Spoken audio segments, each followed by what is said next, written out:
Hello, I had a friend talk to me about Heroes Unlimited the other day on Facebook, and he was asking me various questions about his campaign that he's running, which he's running in Century Station.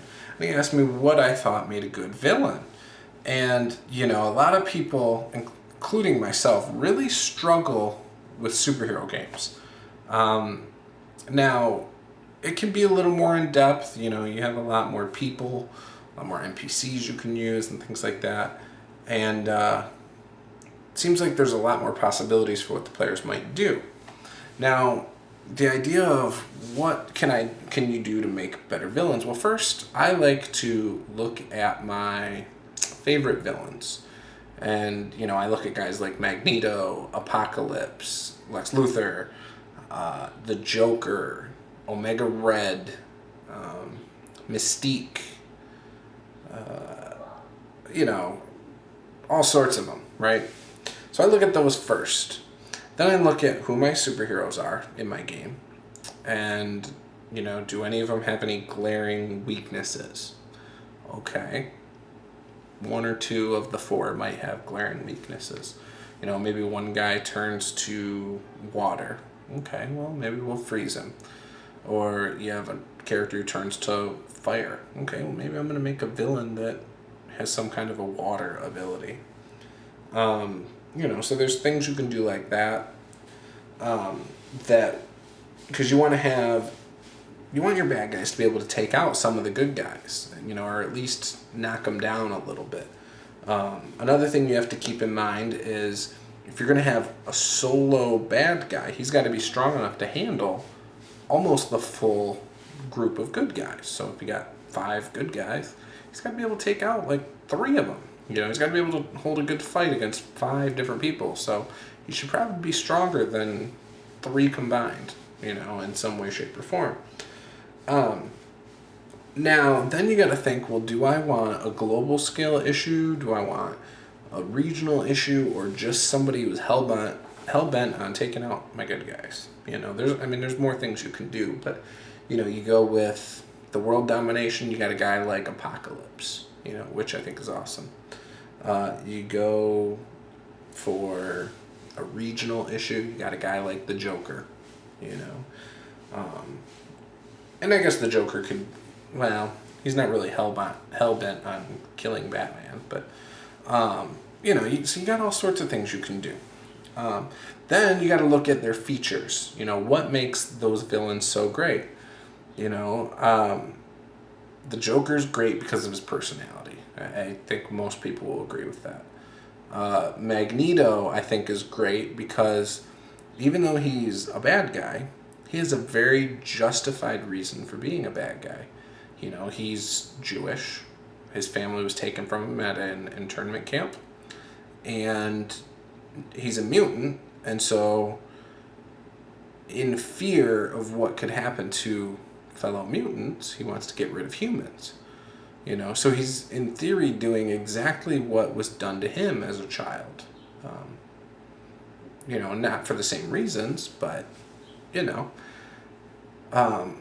so while Magneto's not necessarily evil, he has baggage, and it's made him the way he is, and so I think it's easy for people to understand why he is that way.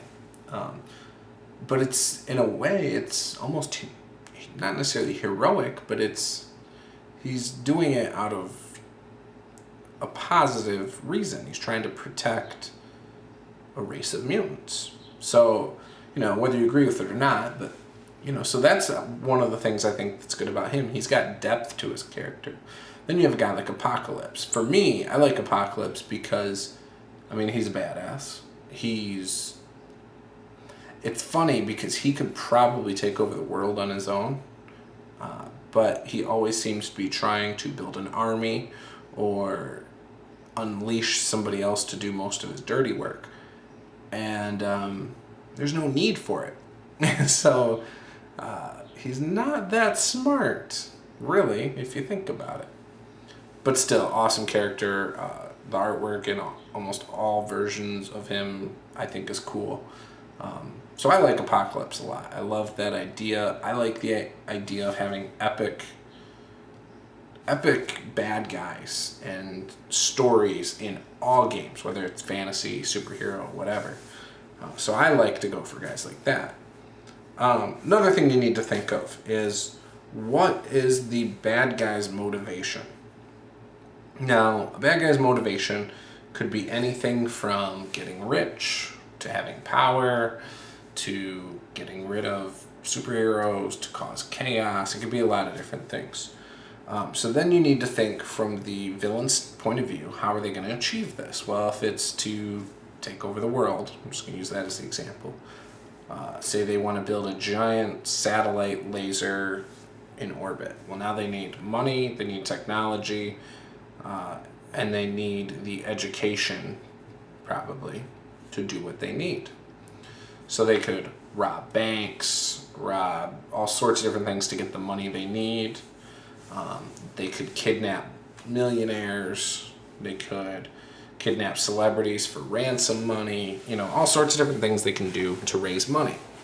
Then, for the technology aspect, they can steal technology. They can kidnap a scientist or engineer or all sorts of people for a team, or just recruit villain geniuses. Maybe they break them out of a prison, or things like that. I mean, there's all sorts of things they can do for that. They could have a hostage, like a really smart guy's daughter, and blackmail him and say, hey, if you don't get me what I need, your daughter dies, or your wife, or your family, or your best friend. I mean, there's lots of things you can do with that. So that covers the technology and the financial portion. Then there's the big payoff of launching this huge satellite. Now, no matter how many times their plan is foiled, whether it's they get stopped robbing banks, their ultimate goal is always to launch this satellite. So they could end up in prison. They could still be working on their idea from prison. They can get broken out of prison. Well, then when they get broken out of prison, they got to go and get one of their buddies that they were working on the plan with in prison out of prison. So there's always something that can happen. It doesn't have to end with the one foil of the plan. And not all your villains in your game need to have this same goal in mind, but you can have a couple that work for this guy that have this goal. And you can have, other villains with other goals, like, they just want to be rich. That's it. They just want to be rich. Very simple goal. Very easy to come up with a million adventures for that, or missions, or whatever you want to call them for hero games. So there's all sorts of things you can do.